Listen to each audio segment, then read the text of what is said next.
గత కొద్ది రోజులుగా ఈ రాష్ట్ర ప్రభుత్వం పోతున్న వింత పోకళ్ళు చూస్తుంటే అసలు ఇది ప్రజాస్వామ్యమా, నియంతృత్వమా, లేకపోతే ఇంకా ఏదైనా కొత్త రాజ్యాంగమా అర్థం కాని పరిస్థితి ఏర్పడుతుంది. పరిపాలనని గాలికి వదిలేసి కనీసం ప్రజల అవసరాలని తీర్చాలనే ఆలోచన కూడా లేకుండా వాళ్ళని వాళ్ళు సంస్కరించుకోవడానికి, వాళ్ళని వాళ్ళు పెంచుకోవడానికి తప్ప మరొక ఎలాంటి కార్యకలాపాన్ని కూడా ఈ రాష్ట్రంలో చేయట్లే. కేవలం స్వలాభం, మనం బాగుండాలి, మన కుటుంబం బాగుండాలి, మనతో పాటు ఉన్న వాళ్ళందరూ బాగుండాలని తప్ప ప్రజలు అనేది ఎప్పుడూ ఎగిరిపోయింది. సడన్గా నిన్న ఒక విషయం తెర మీదకి వచ్చింది. 2014-19 మధ్య చంద్రబాబు నాయుడు గారి హయాంలో జరిగిన లిక్కరు అమ్మకాలు, ఆ విక్రయాలకు సంబంధించి జరిగిన కుట్ర, ఇచ్చిన ఆదేశాల మేరకు ఆదేశాలు అన్నింటిలో కూడా చాలా అవినీతి ఉందని, కుట్ర దాగి ఉందని 2023లో అప్పటి సర్కారు సిఐడి కేసు పెట్టింది. సడన్గా ఈరోజు సిఐడి మా దగ్గర ఆధారాలు లేవని కోర్టులో దాఖలు చేసి చంద్రబాబు నాయుడు గారిని పునీతుని చేసే విధంగా ప్రభుత్వం పనిచేస్తుంది.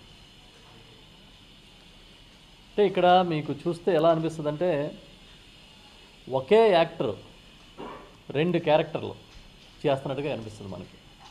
దొంగ ఆయనే, పోలీసు ఆయనే, డబుల్ యాక్షన్, డ్యూయల్ రోల్. ఇప్పుడు లా అండ్ ఆర్డర్కి ఎవరి చేతిలో ఉంది? ముఖ్యమంత్రి గారి చేతిలో ఉంది. ముఖ్యమంత్రి గారు ఎవరు? చంద్రబాబు నాయుడు గారు. చంద్రబాబు నాయుడు గారు ఎవరు? 2023లో లిక్కర్ కేసులో ప్రధాన నిందితుడు. ఎందుకు? 2014-19 మధ్య జరిగిన లిక్కర్ విక్రయాలకు సంబంధించిన కుట్ర, అవినీతికి సంబంధించిన కేసు అది. ఎవరు పెట్టారు? సిఐడి పెట్టింది. ఆ రోజు ఏ సిఐడి అధికారులు అయితే కేసు పెట్టారో మళ్ళీ ఇప్పుడు వాళ్ళే వేరే వాంగ్మూలం ఇచ్చి మాకేమీ సంబంధం లేదు, వాళ్ళు ఈ కేసులో ఆధారాలు లేవని మాట్లాడడం అని అంటే ఇంకా ఎంతకన్నా ఏమైనా ఫార్స్ ఉంటుందా?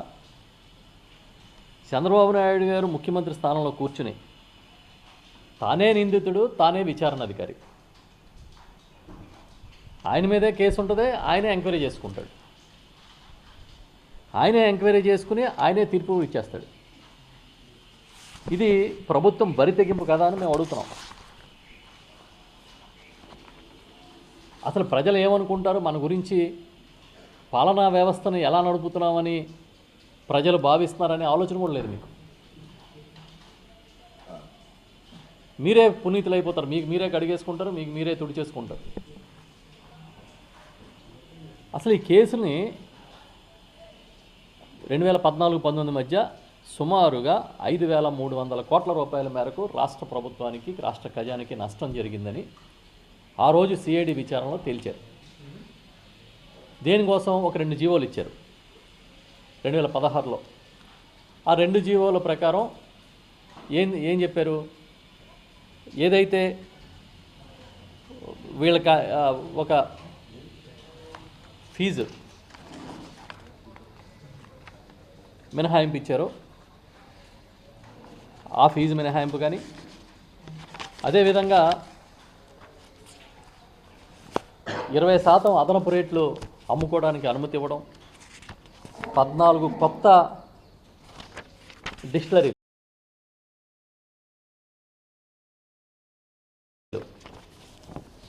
ఏర్పాటుకి అనుమతి ఇవ్వడం, 43,000 బెల్ట్ షాపుల ద్వారా విచ్చలవిడి అమ్మకాలు చేయడం అధిక ధరలకి, 4,840 బార్లకి అదేవిధంగా షాపులకి కలిపి ఈ ప్రివిలేజ్ ఫీజు రద్దు చేయడం, ఇవన్నీ కూడా ఈ కేసులో భాగం. కనీసం క్యాబినెట్ ఆమోదం లేకుండా, ఫైనాన్స్ అప్రూవల్ లేకుండా రాత్రికి రాత్రి జీవోలు ఇవ్వడం తప్పు అనేది ఆ కేసు సారాంశం. ఈ కేసుల్ని కొట్టేయండి, స్క్వాష్ చేయండి అని చెప్పి ఆ తర్వాత చంద్రబాబు నాయుడు గారు వారి మనుషులు హైకోర్టుకి వెళ్ళారు. హైకోర్టు ఇది కొట్టేయలేమని చెప్పింది. సుప్రీంకోర్టుకి వెళ్ళారు. సుప్రీంకోర్టు కూడా దీన్ని కొట్టేయలేదు. కానీ ఇప్పుడు ఎవరు కొట్టేస్తున్నారు? చంద్రబాబు నాయుడు గారే కొట్టించేసుకుంటున్నారు. ఆయనే ముఖ్యమంత్రి, ఆయనే నిందితుడు, ఆయనే విచారణ అధికారి. అంటే డబల్ రోల్. ఒక సినిమాలో ఒకే యాక్టర్ దొంగలా యాక్ట్ చేస్తాడు, పోలీసులాగా యాక్ట్ చేస్తాడు. అది ప్రస్తుతం జరుగుతున్న స్టోరీ. నిజంగా నిరపరాధ అయితే ఎందుకు నేను నిరపరాధాన్ని వాదించట్లేదు కోర్టులో? ఎందుకు కేసును ఎదుర్కోవట్లేదు? ఎందుకు కోర్టు ద్వారా పునీతుడిని కావాలనుకోవట్లేదు? న్యాయస్థానం ద్వారా ప్రభుత్వమే దాన్ని ముగించే కార్యక్రమం ఎందుకు చేస్తున్నారు? వాళ్ళ ఆధారాలు, సాక్ష్యాలు అన్నీ ఉన్నా కూడా దర్యాప్తు సంస్థలు ఎందుకు చేతులెత్తేసినాయి అనేది పెద్ద డిబేటబుల్ అంశం. ఇది చాలా చర్చనీయ అంశం.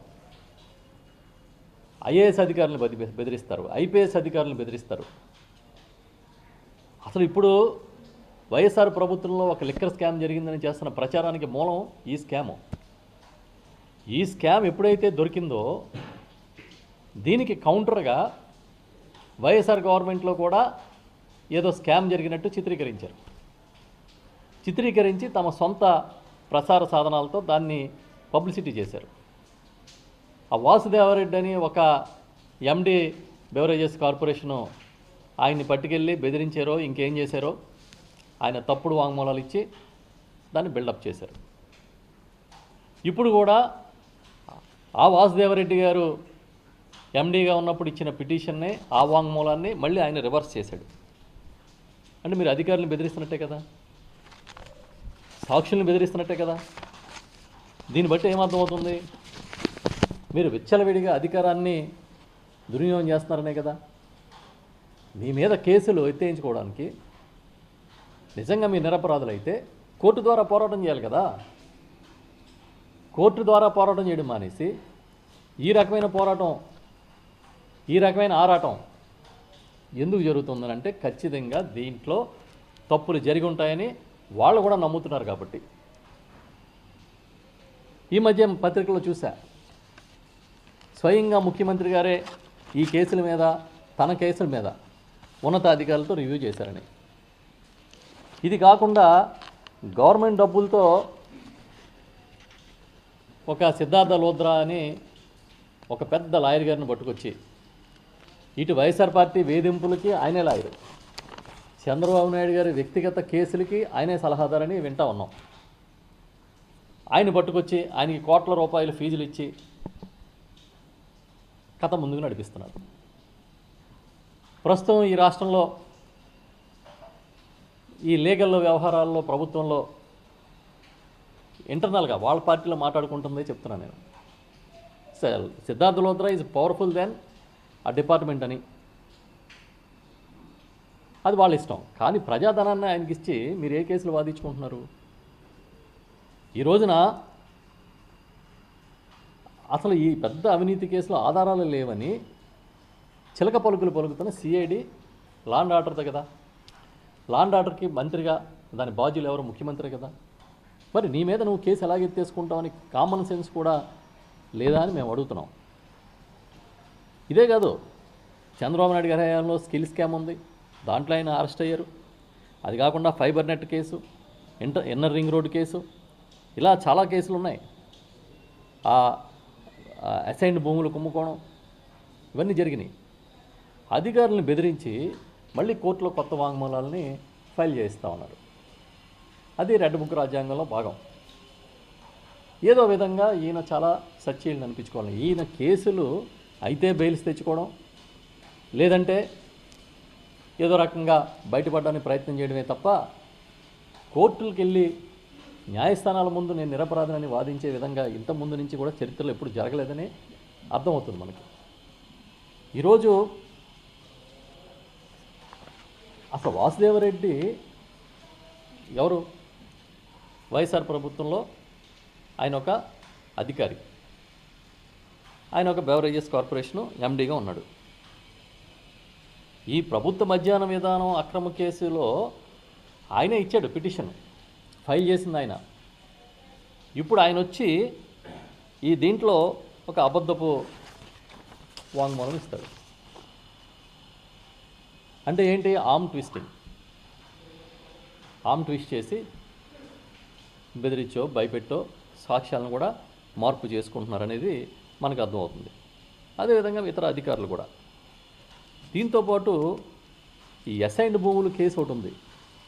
దాంట్లో 164 సిఆర్పిసి కింద వాంగ్మూలం ఇచ్చిన అప్పటి సిఆర్డిఏ కమిషనరు చెరుకూరి శ్రీధర్ గారు అనే ఐఏఎస్ అధికారి కూడా మళ్ళీ తర్వాత కోర్టుకు వెళ్ళి వేరే రకమైన వాంగ్మూలం ఇచ్చారు ఈ గవర్నమెంట్ వచ్చిన తర్వాత. ఇవన్నిటికీ అర్థం ఏంటి? ఈ ప్రభుత్వం బెదిరించి పబ్బం గడుపుకుంటుంది. అది ప్రజలను అవ్వచ్చు, వైఎస్ఆర్ పార్టీ శ్రేణులను అవ్వచ్చు, మీరు అధికారులను అవ్వచ్చు, లేకపోతే ఇంకా మిగతా అన్ని వర్గాలని అవ్వచ్చు. అంటే కేవలం